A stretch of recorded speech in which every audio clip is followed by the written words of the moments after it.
in terms of, all right, let's zero in on the realistic candidates, guys that you think, that you would call and that you think would take the job, Goodman, who's on that list? All right, so here's one that I think would take the job. I don't know if they'll call, and that's Chris Beard. To me, he is the wild card in all of this. If they call him, and obviously there's some baggage there, but listen, the domestic violence case was dropped. He got fired at Texas, and then the case got dropped. So there's no legal issues, and he was hired by Ole Miss in the SEC, and he has made that program completely nationally relevant in year 2. He took Texas Tech to the national title game, to an Elite Eight. He is, no question, one of the best basketball coaches in the country. There's no denying that. And in a lot of ways, he fits Indiana, right? Kind of his personality, his work ethic, all of that fits Indiana in a lot of ways. He's also got a connection to, he was assistant coach at Texas Tech for the late Bob Knight. He was super friendly with Pat Knight for the longest time. They're not quite as close now, but again, there's still a relationship there with Beard and the Knight family. Again, the big question is, does Scott Dolson feel comfortable going after Chris Beard with what happened at Texas a couple years ago? I think, to be honest, I think he's the guy that I would go after. Thinking about it a little bit more this afternoon and tonight, I think he's the one that would have the best chance of being successful. He's a guy who would go out to the fraternities and sororities. He would, rally the student, the fan base. He would do whatever it takes to get that program revved up again. Everything that really Woodson and Archie Miller did not. Arch was a ball coach, didn't really do much else in the community. He had COVID as well. Woodson didn't do any of that stuff. That wasn't him. So the fan base, I think, would love Chris Beard, and I think they'd love the fact that he can coach and he can win at the highest level. So I would say Chris Beard would be number one on my list for me if Scott Dolson decides he can go that route. Sweeney, agree, disagree? Yeah, I mean, I think the latter is the more pressing question, right? I don't think it's a Scott Dolson question as much as it's a president and a board, and probably up to. I mean, look, Indiana basketball is a institution throughout the state, right? I bet the governor has a call in this. I bet the people in government are already talking about this decision, right? Board of directors, you've got a lot of people. Yeah, it's a politically fraught situation, and I don't know that either of us can easily predict like which way it goes. But basketball wise, like ignoring the off-court stuff, yeah, I think he's a great fit. I think the other guy I would circle as a really good fit would be Grant McCasland, who's at Texas Tech now. A guy that has won literally everywhere he's been. Junior college, Division II, Arkansas State, North Texas, Texas Tech. He's got a top 10 team right now. They played slow at North Texas. Now they play fast. They're flying it up and down the court. He recruits at a high level.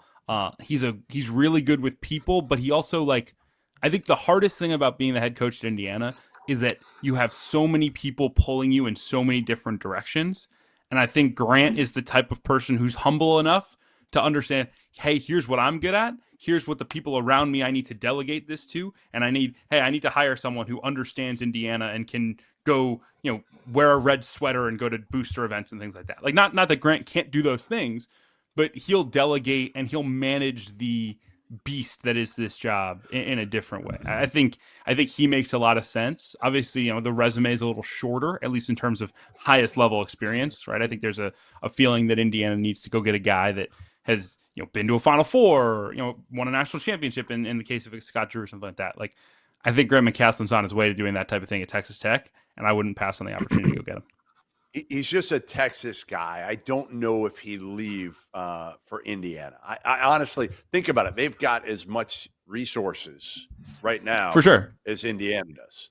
I mean, maybe more. I mean, they just paid a softball player $1 million at Texas Tech. So no that question. shows you what type of support they have. I don't know if he would feel the need to have to leave. He's a big family guy, close to where he grew up. I'm not sure after 2 years at Texas Tech, he would feel the need to leave. I think Beard would look at it as, okay, I know I've made Ole Miss relevant, but I could win a national title at Indiana. I can't win a national title at Ole Miss. Beard is the easy first of call all, from I the don't know if perspective that's of just. true. Why does that have to be true? Why can't you win a title at Ole Miss? I mean, the access is the same. If you have NIL and you play in the league that you're in, why can't? Why? I mean, you're coming at this like this is the Rod Barnes era. No, I just, last I checked, I mean, Ole Miss hasn't really done a whole hell of a lot. No, in a they long haven't. But we're time, not so. talking about 1995. I mean, if Chris But Beard it's is the still- coach, Ole Miss can win a title. You still have to get really good. Like, you can have the money, but I think if you have the money at Indiana, the same money as you do at Ole Miss, and you pitch a kid, you got a much better shot of getting them to go to Indiana than you do Ole Miss. That's what I would say. But you can do that. I mean, you can do that at. I mean, it's happened at Alabama. I think. Look, there's a larger conversation we had. Like, the reason that Kentucky and Louisville haven't gotten big names is that the difference between working at the highest level and working at a school that's just rich is not that big anymore, right? And there's something to be said for again. Right. Now, I think with Beard, I think it would mean something for him to be at Indiana. I think he wants to be back at the top level because he didn't get to see it out of Texas. But man, like, I do think in general, right, the reason this job isn't as attractive to a Bruce Pearl or to a Nate Oates or to a Otzelberger or a McCaslin that it would have been 10, 20, 30 years ago is because the money and how everything has changed. Mm-hmm. Kenny, let's get Kenny in here. Any of these names move you? Is there a kind of coach you think Indiana should target here?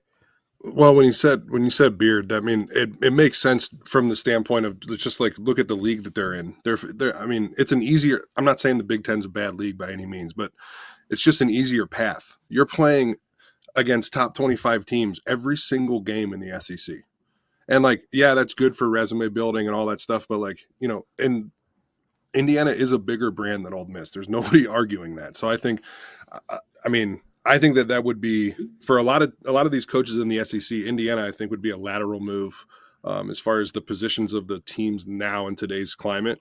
But where Beard is right now with the uphill climb that he has in the SEC, going to a team that I think you could legitimately make the top of the Big Ten within a couple years. I think that makes sense. And plus, and also he's just a really tough nosed guy. Defense. I mean, it all fits into the Big Ten style of play anyway. Yeah, I agree with that. I mean, again, there is going to be some stuff to work through because Ole Miss, and this is what I will give you on this one. Ole Miss is in a position where, they can take a risk on a basketball coach because they need to win, right? They, so that's definitely going to be something. I mean, Carter's done it with Lane Kiffin and Beard. He did it with football and basketball because you're the SEC. We're not comparing Lane Kiffin and Chris Beard. Like, those are two very different situations. He took a chance. Well, they carry. Yeah, I mean, they roll the dice. In the SEC, they roll the dice. Lane's just a loose cannon, which is a risk unto itself. But it was, in fairness, not legal. Ethical maybe. I got one more name. I got one more name that I think should be mentioned. Well, two more, but one more that should be mentioned, and it's Mick Cronin, because I think he would like to get out of UCLA and get back to the Midwest if he could. Indiana, he's a Midwest guy. Look at what he did at Cincinnati. Yeah, that's a good one. That's a really good one. Almost 500 wins. Yeah. I mean, that's your boy. That's your boy, Kenny. Like, that's actually who I was going to say, to be honest with you. I'm in on Cronin, by the way. I'm not his biggest fan, but I think it's smart. He's looking for tough-nosed kids, and Kenny, does it work 100%. In a place like Indiana now? Does it work today at Indiana? I mean, he kind of UCLA and Indiana are very similar as far as like prestige goes. So like he's had to deal with it in at UCLA. He's not getting the kind of guys that he wants there. Clearly, I mean he's been very public about that. I think that coming over to the Midwest, over to the East, trying to get those East Coast guys that he's always talking about. Like, does it make sense from that standpoint? Yes. I mean, but I don't know. You know how I feel about Mick.